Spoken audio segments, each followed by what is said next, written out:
এখানে শুধু পতাকা ওড়াবার জন্য আসিনি, এখানে আসার একটা মহৎ উদ্দেশ্য রয়েছে আমার। সে উদ্দেশ্য হলো নিজের ভেতরের অপরাধকে দমন করা। কয়েদি ভাই ও বোনেরা, মানুষ অপরাধ করে, আইন শাস্তি দেয়। জেলখানা হলো এমন একটি জায়গা যেখান থেকে অপরাধীরা নিজেকে শুধরিয়ে নিয়ে বেরিয়ে যায়। আশা করি আপনারাও তাই যাবেন। আজকের পর থেকে আপনার ভেতরের অপরাধকে এমন ভাবে প্রতিহত করবেন যেন কাউকে ভবিষ্যতে আর অপরাধী হয়ে এখানে আসতে না হয়। স্যার, স্যার, গ্রেফতার করুন এই খুনি জেলার আসগর খানকে। স্যার, স্যার, গ্রেফতার করুন স্যার। স্যার, স্যার, গ্রেফতার করুন স্যার। স্যার, স্যার, এই খুনি না জানি কত বেগুনা লোককে খুন করেছে। ও আমার চোখের সামনে হাবিলদার আদিত্য তাকে ফাঁসিতে ঝুলিয়েছে। স্যার, জেলের প্রতিটি মালখানায় অবৈধ অস্ত্র ড্রাগসে ভরে রেখেছে। এই অফিসার, তোমরা কি করছো? জেলের চারিদিক ঘিরে ফেলো। আরে আরে ছাড়ো আমাকে। স্যার, গ্রেফতার করুন খুনি আসগর খানকে। আরে ছেড়ে দাও, ছেড়ে দাও আমাকে। স্যার, ছাড়ো, ছেড়ে দাও আমাকে। স্যার, স্যার, আমার কথা বিশ্বাস করুন স্যার, বিশ্বাস করুন স্যার। আমি নিজ চোখে সমস্ত কুকীর্তি দেখেছি স্যার। আমি নিজ চোখে দেখেছি স্যার, নিজ চোখে। আরে ছাড়ো না, আরে ছাড়ো আমাকে। স্যার, স্যার, ভালো হয়েছে আপনারা এসেছেন। স্যার, স্যার, ওকে গ্রেফতার করুন স্যার। হ্যাঁ, গ্রেফতার করুন। আরে ছেড়ে দাও, ছেড়ে দাও আমাকে। স্যার, স্যার, গ্রেফতার করুন স্যার। এই, তোমরা আমাকে ধরে রেখেছো কেন? গ্রেফতার করো খুনি আসগর খানকে। এই নিয়ে যা রে। এই, ছেড়ে দাও আমাকে। গ্রেফতার করো আসগর খানকে। ছাড়ো, আরে ছেড়ে দাও। জেলার এখানে কি পাগল কয়েদিদের রাখা হয়? স্যার, একসময় পুলিশ অফিসার ছিল, এই সিনিয়র অফিসারকে হত্যা করে মনে হয় ও পাগল হয়ে গেছে।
আমি তোকে জানে মেরে ফেলবো। এই হালা এনতেন ধরে নিয়ে যা।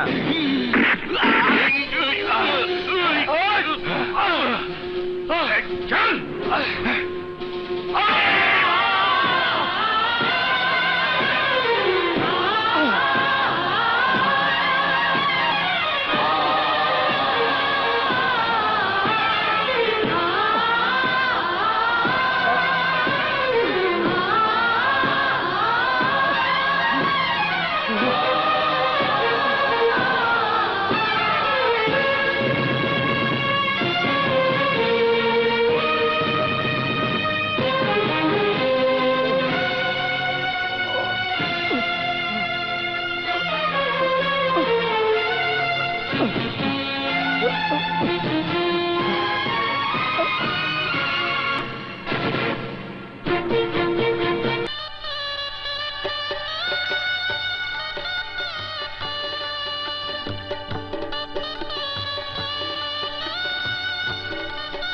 আমার এই ছোট্ট মেয়েটার দিকে একটু তাকান। ও নিজের হাতে ওর ভাইয়ের জন্য সেমাই রান্না করে এনেছে। ভাইয়া সেমাই খুব পছন্দ করে জেলা সাহেব। আচ্ছা, সেমাই বি পছন্দ করে? কেডা রান্না করছে, তুমি? হ্যাঁ। বিল্লা, সেমাইটা ভালো করে টেস্ট কর।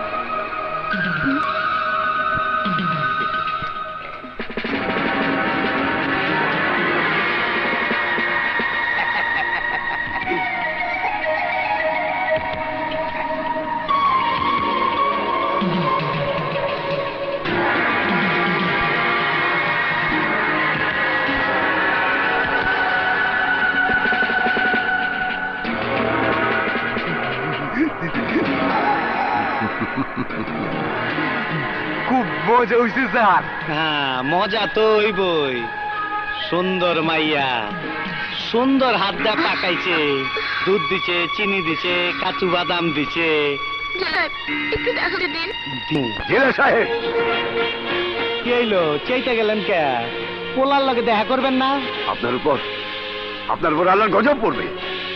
চল মা, চল। হাসাইলেন মিয়া, হাসাইলেন। যান জানগা, তা যাইবেন কই? আইতে এখানে হইবই।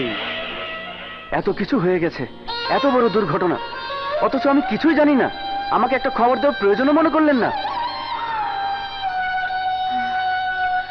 চাচাজান, বাদশা আপনার ছেলে, কিন্তু আমারও তো বন্ধু। বন্ধুর জন্য বন্ধুর কি কিছুই করণীয়? কিছুই মাথায় আসেনি বাবা, কারো কথাই মনে পড়েনি। হঠাৎ করে সব এলোমেলো হয়ে গেল। আমার সাজানো সংসারটা ভেঙে খান খান হয়ে গেল। আমার ছেলে রাগী ক্রোকা, তার এই রাগ, এই একগুয়েমি একদিন আমাদের সবাইকে কাঁদাবে, এ কথা আমি জানতাম। কিন্তু সে একজন খুনি হবে, এ কথা আমার জানা ছিল না। না চাচাজান, না, এ কথা আমি বিশ্বাস করি না। বাদশা আপনার ছেলে, কিন্তু আমারও তো বন্ধু। আমার বিশ্বাস সে খুনি না। এই কথাটাই জানার জন্য বারবার চেষ্টা করেও বাদশার সাথে দেখা করতে পারছি না। রাজু ভাই, ভাইয়াকে দেখার জন্য আমার মন ছুটে গেছে। তুমি একটা ব্যবস্থা করো না। চিন্তা করো না টুম্পা, কোনো চিন্তা করো না। তোমার রাজু ভাই এখনো মরে যায়নি, বেঁচে আছে। আমি দেখছি কি ব্যবস্থা। তুমি হাসছো না? হাসবো না তো কি করব? আমি ভাবলাম তুমি কি নাকি চাইবে, আর এখন দেখছি তুমি চাইছো বাদশার সঙ্গে তার বাবা বোনের দেখা করানোর ব্যবস্থা করতে। ওহো, তুমি বুঝতে পারছো না, ওদের ভীষণ বিপদ। ঠিক আছে বাবা, ঠিক আছে, এটা আমার বাহাতের কাজ। কালই বাবাকে দিয়ে আমি সব ব্যবস্থা করে দিচ্ছি। এখন খুশি তো? এই জেলারের নামে বহু কমপ্লেন আমার কানে এসেছে। স্যার, আপনি একটা ব্যবস্থা করে দিন। কয়েদিদের সাথে তাদের আত্মীয় স্বজনরা সবাই দেখা করতে পারছে। আমরা কি অন্যায় করেছি? তোমরা কেউ কোনো অন্যায় করোনি। শুনুন, আপনারা কাল জাফর চৌধুরী সাহেবের ফার্ম হাউসে আসুন। ওনাকে বিস্তারিত বলে সব ব্যবস্থা করে দেব। Thank you sir, thank you. আপনার এই উপকার আমরা কোনোদিন ভুলতে পারবো না। আর হ্যাঁ, মেয়েকেও নিয়ে আসুন। ও নিজ মুখে জেলারের দুর্ব্যবহারের কথা চৌধুরী সাহেবকে বলুক। জি আচ্ছা। আরে জেলার, আমাদের শিকার খোদ নিজেই শিকারীর হাতে ধরা দিতে এসেছে। ওই কচি শশাটারে সবাই মিলা কসকস করে খামু, আর ওর বাপটারে আমি শেষ করে দেবো।